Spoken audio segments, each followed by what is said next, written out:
Buenísima semana, hermosos, ¿cómo estáis? Espero que estéis muy bien y sobre todo, antes de empezar el vídeo, quiero que hayáis visto el vídeo de hace 2 semanas de mimoterapia otoñal, en el que os contaba un montón de cosas, manicura como la que llevo ahora hecha pero en otra versión de colores, una mimoterapia también para el estómago, para comer bien, una aromaterapia, un poco de ejercicio, bueno, y al final de todas esas cosas que os contaba, al final del vídeo os recomendaba película, serie, documental y uno de esos documentales es Broken, que ya si habéis visto el vídeo sabéis un poco de qué iba el primer capítulo, a lo mejor hasta lo habéis visto, y como en los comentarios me dejasteis alguna sugerencia sobre fasciopatía, ¿por qué no profundizamos en este tema un poco? Aunque el documental realmente iba de cosmética falsificada, lo que quería hacer hoy con vosotros era dar una serie de pinceladas bastante precisas y yo creo que van a orientar bastante a la hora de saber a qué nos enfrentamos cuando estamos intentando elegir un cosmético en cuestiones de seguridad y de salud, porque a veces sí que es verdad que vemos muchas reseñas, pues esto queda de esta manera, esto de otra, mirad qué brillo, qué color, qué estupendo, cuánto dura, pero no nos metemos un poco en eso que nos atañe a cualquier ser humano, que nos estamos poniendo esas cosas en la cara, en el cuerpo, en el pelo, donde sea. Como veis, tengo aquí un despliegue brutal de todas las cosas que me fui corriendo cuando vi ese documental. Realmente me alarmé tanto que me fui corriendo a mi armario del baño, os comentaba, y me puse a buscar todos los made in de mis productos, dónde estaban hechos.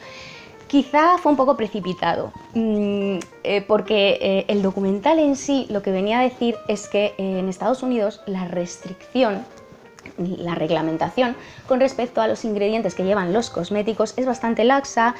Os voy a poner una serie de números que yo creo que en el documental no salían, porque el documental iba más de falsificaciones, de maquillaje que de otra cosa, y son unos números que le pondrían los pelos de punta yo creo que a cualquiera. Y luego os explico que no todo es obsesionarse con que en Estados Unidos las cosas no están bien y en Europa están muy bien o en China mal y en el otro sitio no sé qué, no. Vamos a profundizar bastante en esto para que no tengamos ningún tipo de dudas al final de este vídeo, y además si queréis aportar cosas, abajo, como siempre os digo, que aquí aprendemos todos de todos.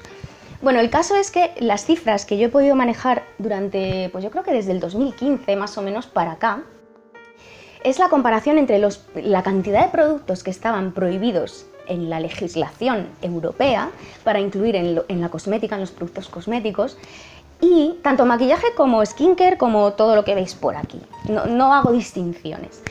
Y todos esos productos que estaban, o todos esos ingredientes que estaban prohibidos en los productos en Estados Unidos. Estamos hablando de casi 1.400 más o menos sustancias en Europa prohibidísimas, y en Estados Unidos estamos hablando de más o menos 30 y tantas, depende de los estados. Creo que California es bastante más restrictiva, otras menos, bueno. No sé muy bien cómo irá la disposición en cada estado, pero imaginaos la gran diferencia que puede haber de 1.400 a 30 y tantos. Por lo tanto, ¿qué es lo que pasaba en Estados Unidos? Pues que el correr el riesgo de que algo te haga daño en la piel, o de que vayas a tener una reacción alérgica, o incluso que vayas a tener problemas más serios de tipo hormonal, etcétera, es bastante más alta que en Europa. Pero no siempre pasan este tipo de cosas. Quiero decir, hay firmas, hay marcas que no tienen por qué estar bajo esa lupa. Siempre tienen que estar las marcas bajo una lupa, siempre tienen que estar inspeccionadas. De hecho, en Estados Unidos lo que hacen es intentar fomentar el autocontrol. Pero cuando tú intentas premiar ese autocontrol y estás luchando contra miles de millones de euros que están, mejor dicho, de dólares, que están corriendo por todos lados, es muy complicado que alguien se autorregule, porque va a perder mucho dinero si no está utilizando cierta sustancia que a lo mejor en Europa está súper prohibida y en Estados Unidos está permitida. Os pongo un ejemplo como los talatos. Los talatos son, para explicarlo fácil, esa especie de aligerante de plástico que se echa en los productos para que queden como que fluye mucho mejor, corran mejor. Imaginaos una laca de uñas, o por ejemplo una base de maquillaje, o incluso un producto para el pelo.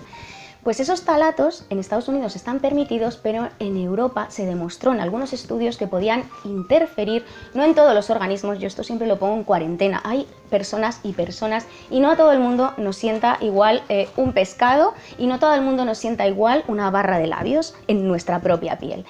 Entonces lo que pasó fue que en esos estudios europeos llegaron a la conclusión de que el sistema hormonal entraba en conflicto. Eran disruptores hormonales, que se pueden llamar esos ftalatos, y se prohibieron radicalmente. Hay muchas otras sustancias que se han prohibido radicalmente, como por ejemplo el alquitrán, los formaldehídos, la oxibenzona y algunos otros que están totalmente prohibidos aquí en Europa. De hecho, no sé si habéis oído en los últimos años el conflicto que ha habido con las nanopartículas de óxido de titanio en algunos de los productos. Bueno, pues hay legislaciones que lo permiten y otras que no lo permiten. El cobalto, de hecho, es una sustancia que yo he debido de ver en alguna composición, de la que no me he fiado mucho nunca, y creo que va a ser próximamente prohibido, si no ya ha sido prohibido en Europa. Así que imaginaos, es una larga lista que podéis encontrar online en cualquier sitio, es fácil de encontrar. Y bueno, lo importante era que cuando yo me asusté tanto y me fui a mi armario y empecé a leer dónde estaban hechas todas estas cosas, me di cuenta que había leído hace tiempo que la legislación europea, aunque estuvieras comprando un producto coreano, de Estados Unidos, de donde fuera, lo que son las fronteras europeas tomaban el control de esos productos que se importaban, se inspeccionaban y se protegía a la población. Quiero decir con esto que si tú estás comprando en sitios seguros, en establecimientos seguros, porque normalmente lo que te garantiza esa seguridad son páginas web seguras, con un sello europeo, con una reglamentación que esté clara en sus datos, y siempre recomiendan que intentemos comprar en establecimientos físicos. ¿Por qué? Pues porque online es mucho más fácil que se vayan colando estas cositas por internet, que de repente llegues a una web que, bueno, te parece que es muy mona, te parece que está muy bien, y de repente o te llega un producto falso o te llega un producto que no tiene las especificaciones. Eso es súper peligroso. Tenéis que daros cuenta que siempre esté el INFI, lo que es la recetita del producto por detrás, con todos sus ingredientes, que esté bien especificada. Que lleve un sello europeo, por ejemplo, si vivís dentro de Europa, o que tenga cualquier sello que esté estipulado en cualquiera de vuestros países como normativa de seguridad para cosmética. Este tipo de cosas que yo creo que son bastante de sentido común, pero muchas veces nos dejamos llevar por la publicidad, por un packaging, por un color, por algo que nos atrapa el corazón, pero sin embargo deja nuestra razón a la intemperie. Así que yo creo que esas cosas hay que tener un poquito de cuidado. Entonces yo cuando empecé a ver esta serie de productos que tengo por aquí, que además los tengo agrupados por sitios, aquí están los franceses, los que tienen el Made in Francia, los que están específicamente hechos en ese lugar. Por aquí tengo húngaros, aquí tengo portugués, por aquí polacos. Allí tengo los españoles, por aquí tengo alemanes, también coreanos, bueno, una serie de orígenes, podríamos decir que no son los que sentencian de verdad si el producto es bueno o es malo. Tampoco lo hace el grupo al que pertenezcan, porque os voy a dejar por aquí, que es algo muy interesante, por lo menos a mí me lo parece, todos esos grandes grupos cosméticos, que son alrededor de 10 gigantes en todo el mundo, más o menos, que engloban muchas de estas marcas. Es decir, uno solo tiene un conglomerado de marcas, pero no todas esas marcas tienen la misma calidad, no todas esas marcas están hechas en los mismos sitios, ni tienen los mismos ingredientes. Entonces, que un producto pertenezca a una filial estadounidense no quiere decir que no haya pasado unos controles de calidad, que no esté incluyendo esas particularidades en todos los ingredientes que lleva, que están prohibidos en Europa. Porque cuando yo estoy comprando, por ejemplo, os voy a poner un ejemplo de Bourjois. Tengo aquí dos productos de Bourjois que me los lleváis viendo toda la vida, yo creo. La Healthy Mix Serum de Bourjois, la base de maquillaje que es espectacular, ¿no? Lo siguiente, yo no utilizo otra base de maquillaje que no sea esta. Estas navidades quizá pruebe una de Chanel porque tengo mucho capricho, pero esta es mi base de maquillaje de cabecera y siempre lo será si no desaparece. Y esta es la Ultra Curl, la máscara de pestañas, que siempre me ha parecido impresionante, bonita, y me encanta el Goupillon porque es curvado y cuando tienes el ojo un poco alargadito, quieres levantar las pestañas, es más fácil hacerlo con un gupillón curvado que con uno recto y me encantan. Este tipo de máscaras me encantan, pero además el producto en sí es maravilloso. El caso es que Bourjois en origen fue una marca francesa, de Chanel, para ser exacto, dependía de la casa Chanel. Con los años fue vendida a Coty y Coty es una multinacional americana. ¿Qué quiere decir eso? Que esto ha cambiado, que ahora tiene ingredientes malos o no malos, sino que no están permitidos en Europa, pero sí en Estados Unidos y ese tipo de cosas de las que os hablaba antes. No tiene nada que ver con eso, la composición no ha cambiado en absoluto y de hecho, aunque Coty tenga Bourjois y la esté produciendo en Estados Unidos también, como es lógico, aquí en Europa lo que estamos comprando son productos franceses, hechos en Francia. Y yo no sé exactamente las formulaciones que tienen estos dos productos, si son diferentes cuando los estáis comprando en Estados Unidos, pero sería algo interesante que pudiéramos comparar de alguna manera, porque a veces es difícil encontrar el INCI de los productos en internet, pero a mí sí que me gustaría de alguna manera poder saber, ¿no? Esta marca está producida en Europa y en Estados Unidos en fábricas diferentes. ¿Tienen los mismos ingredientes? Yo presumo que sí, pero no lo sé. Otra de las cosas que me llamó bastante la atención es que los productos coreanos, de los que yo he estado enamorada toda la vida, cuando entran en Europa, igual que estadounidenses, igual que de cualquier país que no sea de la Comunidad Europea, de la Unión Europea, son productos que han pasado esos controles, esas fronteras y que tienen que tener esos ingredientes que aquí se permiten. Si no los tienen, no pueden pasar las fronteras. Si no los tienen, no se pueden vender, ni física ni online.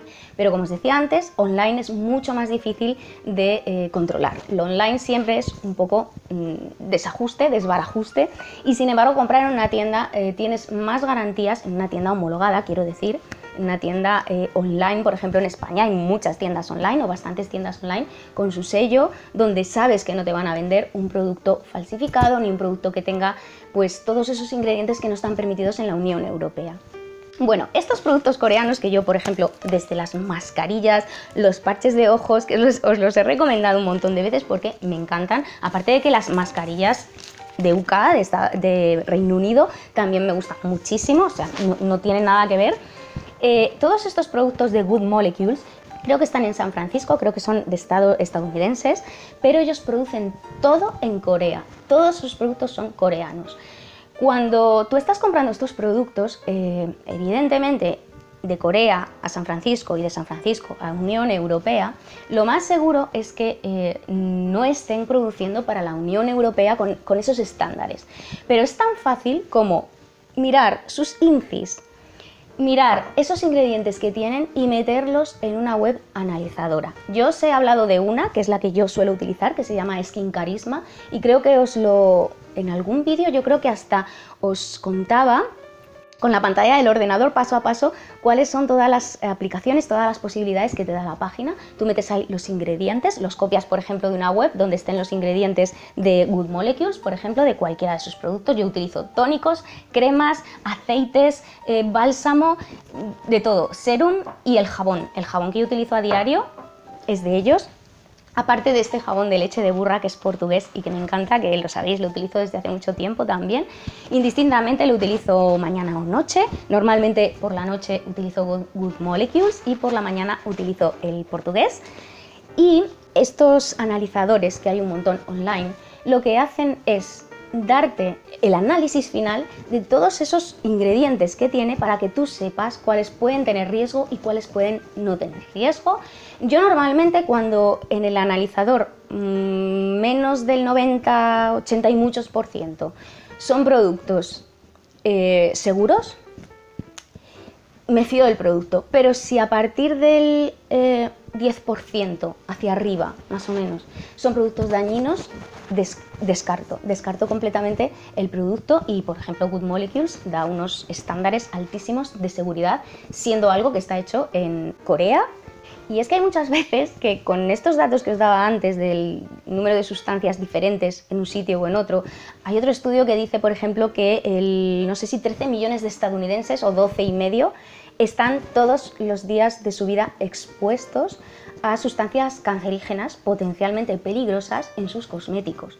Así que yo creo que esto hay que tomárselo bastante en serio, y si veis que vuestro país no tiene una legislación demasiado restrictiva, utilizad estos analizadores online, utilizad vuestra cabeza, investigad, para que luego no tengamos problemas de salud, porque a lo mejor hay organismos, como os decía antes, que no los van a tener porque genéticamente son más fuertes, porque no tienen ese punto débil en su cuerpo, pero a lo mejor otras personas tienen que padecer disrupciones hormonales, cánceres, etcétera. Esto está poco estudiado, y lo poco que estudian siempre indica que hay cierto riesgo, cierto peligro.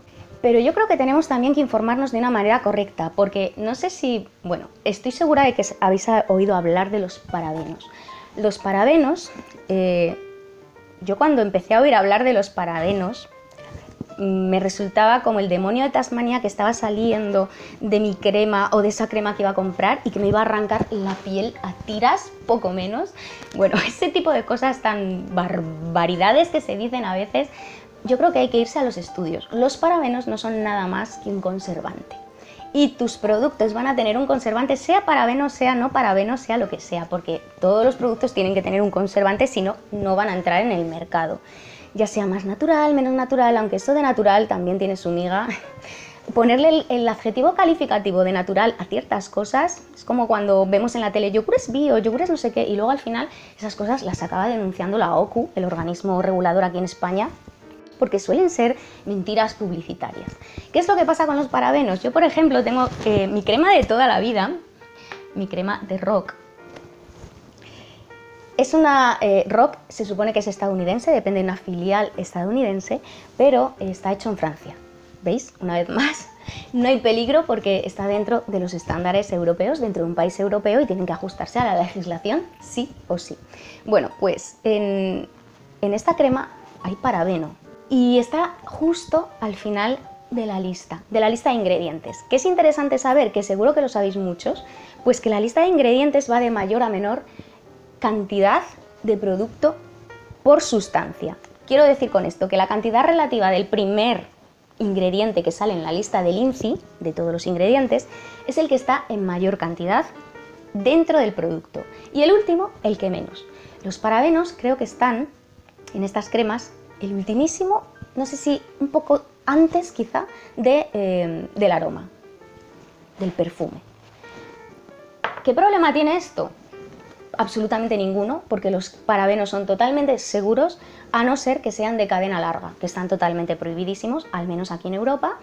Y, por ejemplo, el butil paraben está absolutamente prohibido. Será de 4 carbonos, al ser butil, imagino que es de 4 carbonos.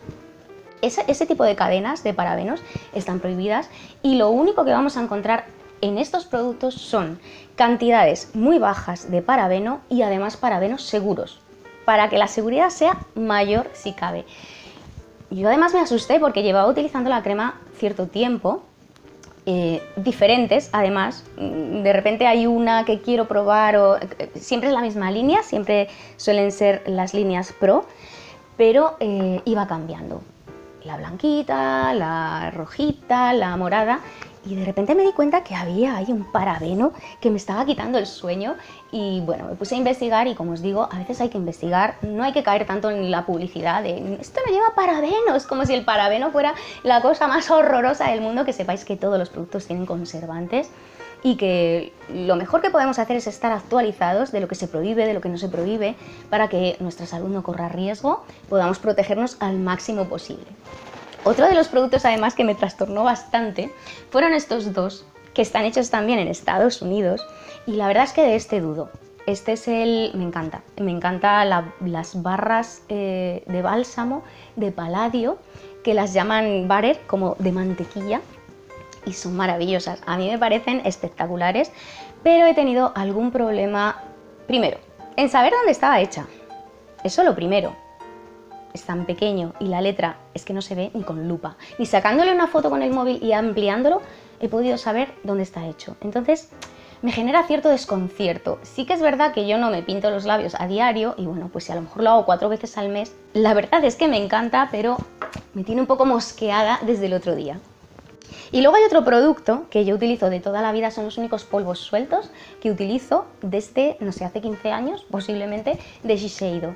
Shiseido es una marca japonesa, pero esto está hecho en Estados Unidos, con lo cual me genera cierto conflicto. Cierto conflicto que se me ha pasado al ver el INCI, tampoco es tan peligroso, no tiene nada que digamos, bueno, me puede llevar a un desastre, ni nunca me ha dado una reacción alérgica, nada de nada. Y bueno, Shiseido es una marca que yo creo que tiene un peso como para que nos fiemos de ella, aunque bueno, ya os digo, no os podéis fiar hoy en día ni del que duerme a vuestro lado, por decirlo de alguna manera.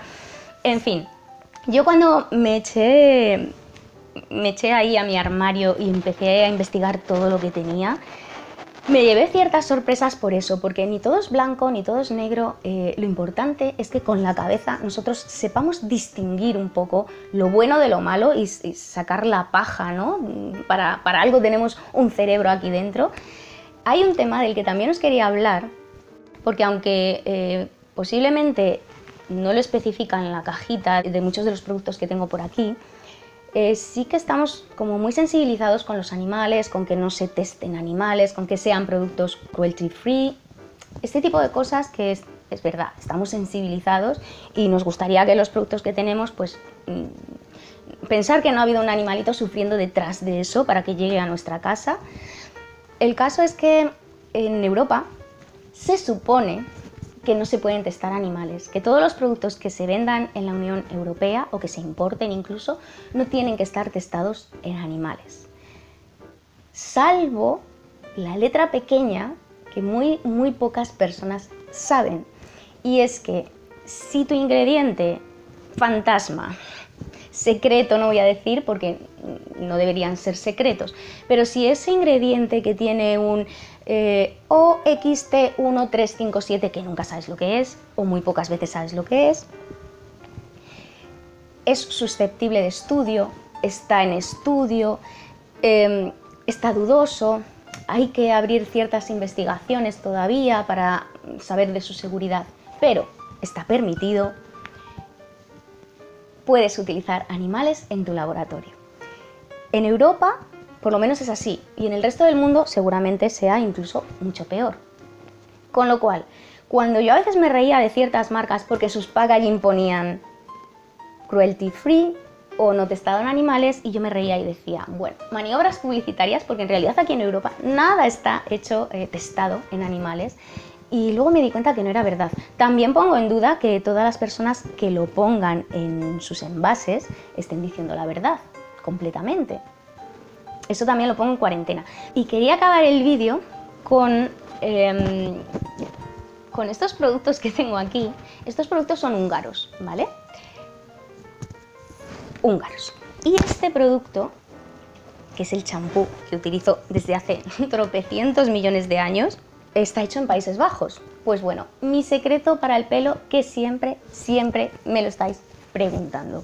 Aquí no hay ningún secreto, chicas y chicos, no hay ningún secreto.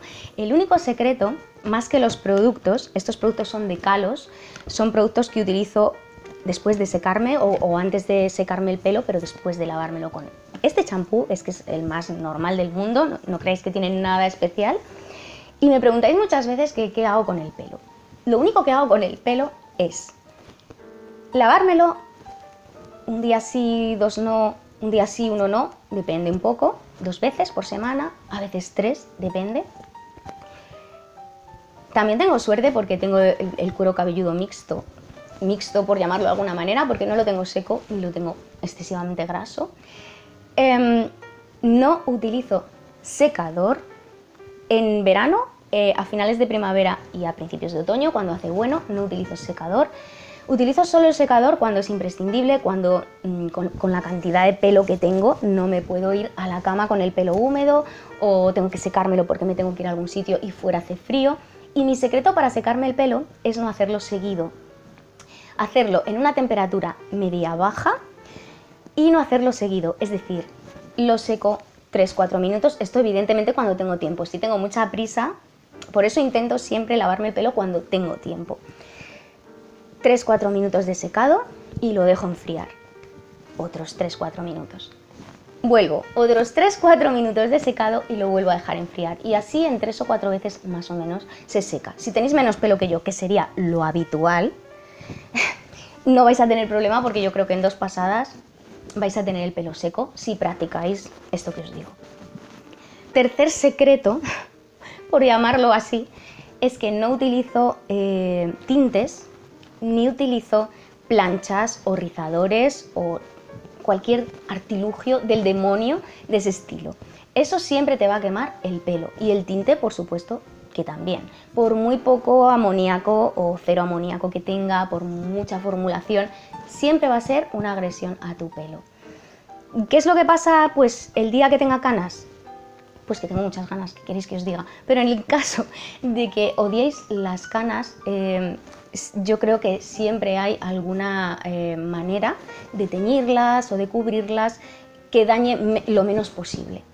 Quizá no quede tan bonito, quizá no quede el color estupendo porque no haya la misma gama de colores, qué sé yo, no estoy muy puesta en tintes, pero siempre elegid algo que os minimice el daño porque tened en cuenta que siempre vais a tener un daño capilar. Siempre, absolutamente siempre. Estos productos de Kalos que yo llevo utilizando muchísimo tiempo, bueno, este lo utilizo menos, la verdad, porque es como una laca fijadora y solo lo utilizo en ocasiones especiales cuando necesito que el peinado se fije. Cuando quiero a lo mejor que el rizo quede muy fijo, yo paso de la onda al rizo de una manera muy fácil, sobre todo si utilizo algún producto. La onda es natural, por ejemplo ahora no llevo nada, absolutamente, me he lavado solo con el champú y ya está. El rizo, si quiero que se marque el rizo, con esto en las manos, un par de pumps o 3 pumps, calentado y esparcido, hago así y ya empiezan a quedar automáticamente los rizos. Es que de hecho mi pelo, en cuanto lo aprietas un poquito, se empieza a rizar, es como muy moldeable. Eso es la naturaleza de tu pelo y eso no lo podéis cambiar. Así que no os fiéis mucho de lo que yo os estoy diciendo porque esto es mi pelo y os estoy contando los secretos de mi pelo, que no quiere decir que funcionen en el pelo de todo el mundo. Pero sí que es verdad que estos 2 productos os los recomiendo muchísimo, no lo siguiente, porque yo he notado muchísimo la diferencia. Imaginaos que yo tenía el pelo brillante, siempre he tenido el pelo bastante brillante, quizá porque también me he alimentado bien, descanso bien, no llevo una vida o no me tomo la vida con demasiado estrés, aunque a veces sí que tengo estrés, como todo el mundo, pero creo que tengo una vida bastante tranquila y eso se ve en la piel, se ve en el pelo y son materias en las que nos podríamos meter, pero esto sería larguísimo de hablar y de explicar. El caso es que estos 2 productos he notado mucho la diferencia en el brillo del pelo. Es como, a veces es espectacular, me pongo al sol y yo misma pienso, ¿cómo puedo tener el pelo tan brillante? Con este ya lo empecé a notar, que fue el primero que utilicé. Esta es la leche, la Restorative Milk, y es increíble. Pero este producto es más denso, es quizá más fácil de aplicar porque con la leche pues es como que incido más en las zonas, voy más despacito, pero este es como muy fácil, es como una espumita, sale bastante emulsionado. Y necesito también, yo creo que incluso menos cantidad, aunque bueno, más o menos la misma cantidad utilizo de los 2, cada vez que con 5 pumps tengo suficiente, esparcido por las manos, calentado en las manos y aplicado en el pelo húmedo. Y una vez que ya lo tengo húmedo, porque yo creo que ayuda también a proteger un poco del calor del secador y reduce un poco el encrespado. Yo no lo suelo tener demasiado encrespado, pero hay veces que a lo mejor cuando me levanto de la cama se ha electrificado un poco con la ropa de cama o he estado apoyada en una silla con respaldo, este tipo de cosas que a veces sí que lo notas. Bueno, pues esto lo previene muchísimo. Es el Hair Protox Best in One, el Hair Bomb, y es impresionante, o sea, es maravilloso. Este es el mejor producto de pelo que yo he utilizado en la vida. Y eso que antes era súper fan de probar cositas en el pelo, ahora ya no tanto, porque cuando descubres algo que te funciona tan bien, es como que pasas de seguir investigando y experimentando. Y bueno, pues yo creo que he llegado hasta aquí. No tengo mucho más que contaros, pero ya os digo que abajo en comentarios me dejéis, por favor, todas esas cosas que podáis añadir, que podáis puntualizar. Yo sé que entre vosotros hay algunos súper expertos en estas materias de cosmética y que lo disfrutáis un montón y que además nos hacéis aprender mucho a los demás. Y eso, que yo me despido de vosotros, que os mando el beso más grande, más enorme y más gigante, como siempre, para todos. ¡Mua!